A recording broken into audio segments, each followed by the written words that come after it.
자, 우리나라뿐만 아니라 세계 곳곳에서는 그 나라를 지킨 영웅들이 있습니다. 또 그런 반면에 그 나라 조국을 팔아먹은 반역자와 또 매국노들이 또 존재를 합니다.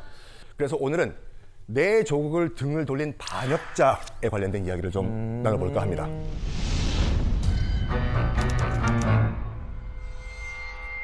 매국노라고 하면 누가 제일 먼저 생각나십니까? 이완용이죠. 바로 구한마을 가면 대한제국이요. 강대국 사이에 껴가지고 처절하게 생존을 위해서 투쟁을 하던 그런 시기였거든요. 이때 대한제국의 외교권을 그대로 통째로 일본에게 넘긴 주도적인 역할을 한 사람이 바로 이완용입니다.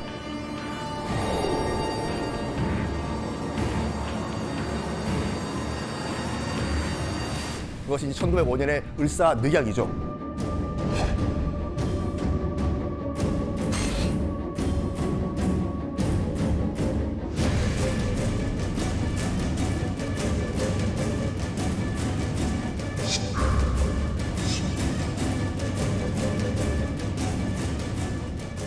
근데 좀 작가님, 제가 궁금한 게 있는데 조약이랑 늑약이랑 이게 차이가 뭘까요?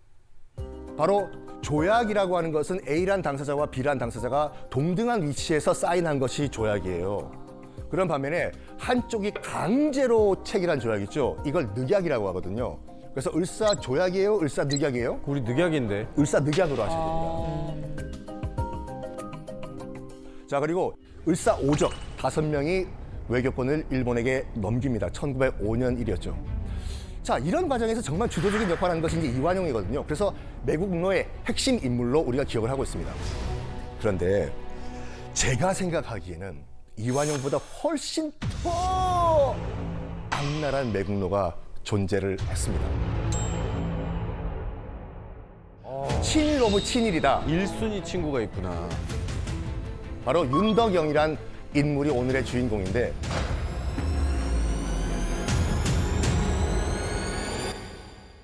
왜 우리가 이완용을 그렇게 기억을 하냐면 이완용은 스포트라이트를 받기를 좋아했어요.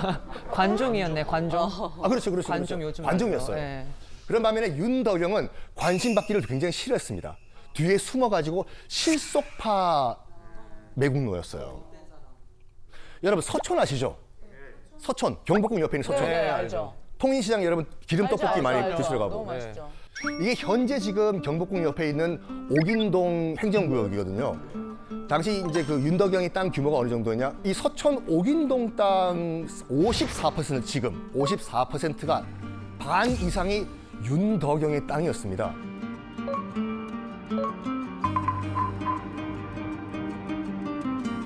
축구장 8배 달하는 엄청난 면적이었습니다. 와. 그러니까 이완용보다 훨씬 큰 땅을 일본으로부터 받은 거예요. 아니 그러면 사실은 저 크기의 차이만큼 사실은 윤덕영은 이완용과는 전혀 다른 방식으로 훨씬 더 강하게 친일의 행위들이 있었다는 걸 의미하겠네요. 맞습니다. 네. 1910년 8월 29일 나라가 망했습니다. 이른바 경술국치예요. 경술련에 일어난 나라의 치욕적인 날이다. 한일 합방이라는 표현도 쓰시면 안 돼요. 이 경술국치 일주일 전 8월 22일 날 창덕궁에서 대한제국의 마지막 어전회의, 국무회의가 열려요. 친일 내각들이 다 있고 장관들이죠, 지금으로 치면. 그다음에 당시 순종 황제가 앉아 있어요. 순종 황제, 빨리 도장 찍어요, 거기요. 겁박을 해요. 순종 이거 찍는 순간 자기는 역사의 매국노가 되는 거예요. 나라가 넘어가니까. 맞아. 이 모든 걸 가만히 듣고 있던 사람이 있었어요. 병풍 뒤에서요. 바로 순종의 부인 순정 효황후 윤 씨였는데요. 뒤에 듣고 있다가 뛰어나와요. 너희들 지금 뭐 하는 거야? 하면서 옥쇠를 낚아채가지고 자기 치마 폭에 넣어버립니다. 여기에 친일파 내각들 멘붕이 와요. 아무리 친일파라고 하더라도 일국의 황후 치마 속에 손을 넣을 수는 없잖아요, 이걸요. 이때 야, 비켜. 이것도 못해. 내가 할게. 한 사람이 바로 순정 효황후의 큰아버지였던 윤덕영이었어요. 뭐라고? 큰아버지. 큰아버지. 같은 집안. 그러니까요. 아이고. 그래서 순종 손에 도장을 올린 다음에 강제로 도장을 찍게 만들어 버립니다. 그 순간 우리나라는 망합니다. 그래서 이렇게 보시면 돼요.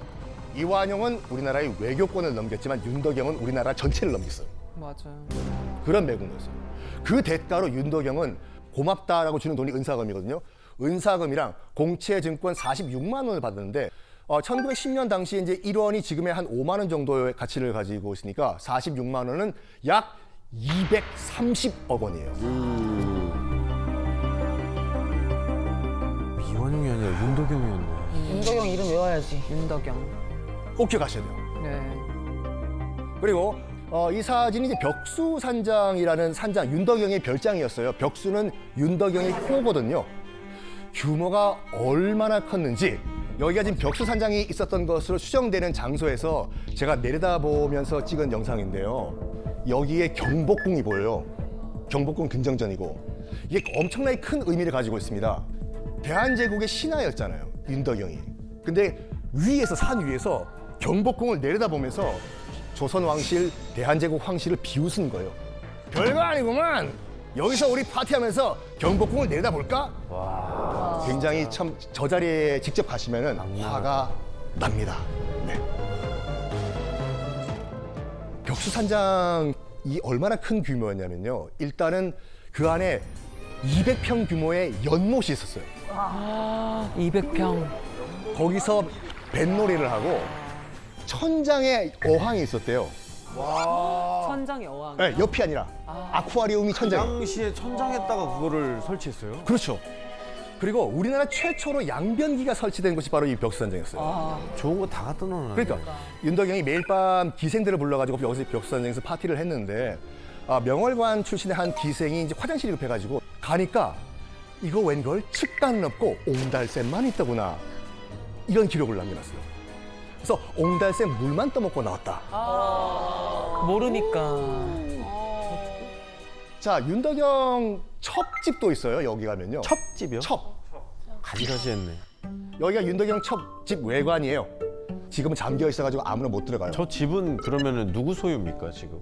국가 소유예요. 국가 소유. 지금 아무도 안 살고 있습니다.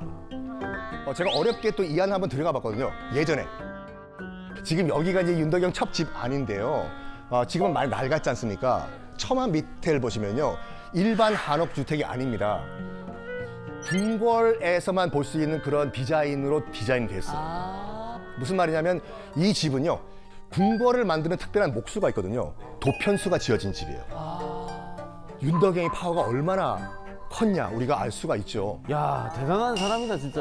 이 사람은 이 사람 어떻게 죽었는지 이제 너무 궁금해지기 시작합니다. 예. 그렇죠. 윤덕영의 최후가 어떻게 됐나. 정말 안타까워요. 왜요? 정말 안타깝습니다. 잘 살고. 천수를 누리다가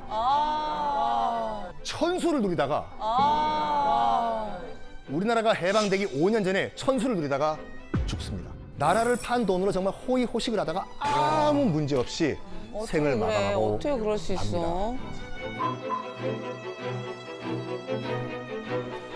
조선의 역사 가운데서 가장 치욕적인 순간이 언제일까요? 제가 생각했을 때는 아마 명성 황후가 일본의 그 낭인들, 무례배들에 의해서 시해된 을미사변이 아닌가 생각을 합니다. 근데 궁금하지 않으세요? 일본의 낭인들, 무례배들이 어떻게 경복궁, 그 담 높아요. 이 경복궁으로 들어가가지고 조선의 국모를 죽일 수가 있었을까? 누가 안에서 열어줬구나. 담 굉장히 높습니다. 아 진짜? 일본인이 아니라 조선인이 긴밀하게 협조를 해줬어요. 일본이 그 정도 아니고 왜 그러면은 명성 황후를 죽이려고 했을까요? 그러니까 명성 황후가 내조에 좀 집중을 할 줄 알았는데 이제 나라에 관심이 많아가지고 저 사람은 좀 거슬린다 해가지고 좀 죽이려고 하지 않았을까라는 생각이 들어요. 크게는 맞는 정답이었습니다. 네네. 명성 황후가 죽기 전 그 조선 상황이 좀 약간 굉장히 복잡해요. 일단 1894년에 청일전쟁에 청나라가 박살나버려요. 일본이 승리를 합니다. 그러면서 지금의 요동반도를 일본이 가져가요. 그 지금 압록강 바로 위에 있는 청나라 땅을 일본이 가져가요. 승리했으니까. 근데 그거를 가만히 누가 보고 있었냐면 러시아가 보고 있어요. 우리 러시아가 만주, 시베리아로 진출해야 되는데 저 요동반도를 지금 일본이 가져가 버리면 우리 계획이 어긋날 것이다. 해서 러시아가 일본에게 압력을 가해요.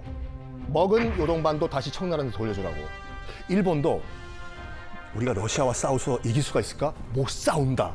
라는 결론 내리고 일본 입장에서 봤을 땐 피눈물을 흘리고 자기가 먹은 요동반도를 청나라한테 돌려줘요. 그걸 가만히 누가 보고 있었냐면 명성황후가 보고 있었어. 옆에 있는 남편 고종 보고 청일 전쟁에서 이긴 청나라를 박살낸 일본도 러시아한텐 지금 엎드린 상황이잖아요. 러시아한테 붙어야지 우리가 살 수 있다라고 결론 내려요. 그러면서 친일파 내각을 싹 다 몰아내고 그 자리에 친러파 인사를 앉히고 민씨 집안 사람을 앉힙니다. 그걸 일본이 보고 어떻게 생각했겠습니까? 뭐야, 이거 까딱 잘못하면 조선도 이거 러시아한테 넘어가게 생겼네. 이거 다 계획하고 있는 사람 누구야? 찾아냈구나. 고종이야? 아니다.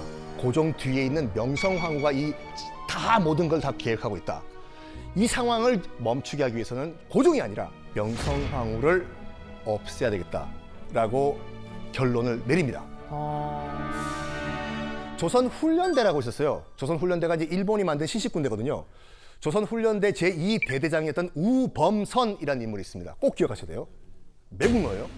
우범선은 을미사변이 일어나기 11일 전인 9월 27일 날 일본군에게 중요한 정보를 넘겨줍니다. 자기가 소속돼 있는 훈련대를 고종이 해산시킨다라는 정보를 알려줘요. 일본은요, 이 우범선의 훈련대를 이용해서 명성황후를 시해하려고 했거든요.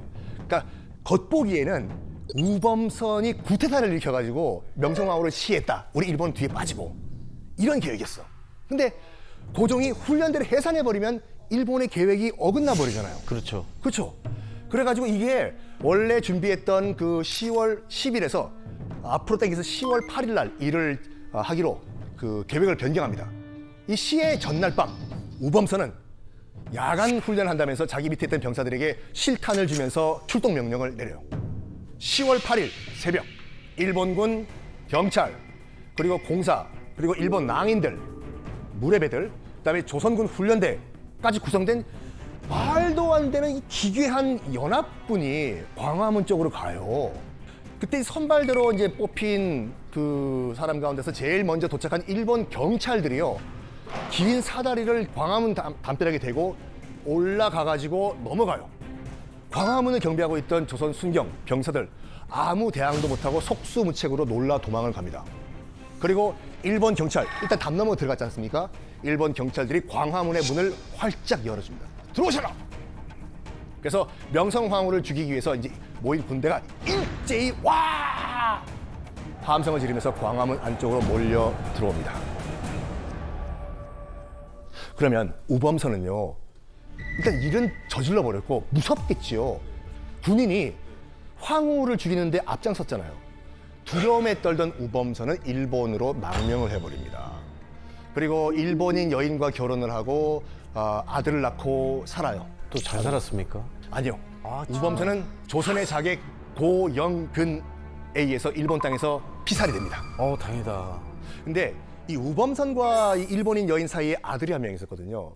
이 아들이요, 나중에 자기 아버지의 과오를 대신 씻겠다 하면서 한국에 들어옵니다. 우범선의 아들이. 여러분도 다 아시는 유명한 분이세요. 누구? 바로 씨 없는 수박으로 유명한 우장춘 박사예요. 우장춘 박사. 강원도 감자, 병충해에 강한 무, 배추 종자를 개발한 한국 농업 근대화에 커다란 업적을 남기신 우장춘 박사가 우범선의 친아들입니다. 근데 이 우리나라를 위해서 여러 업적을 남기셨죠.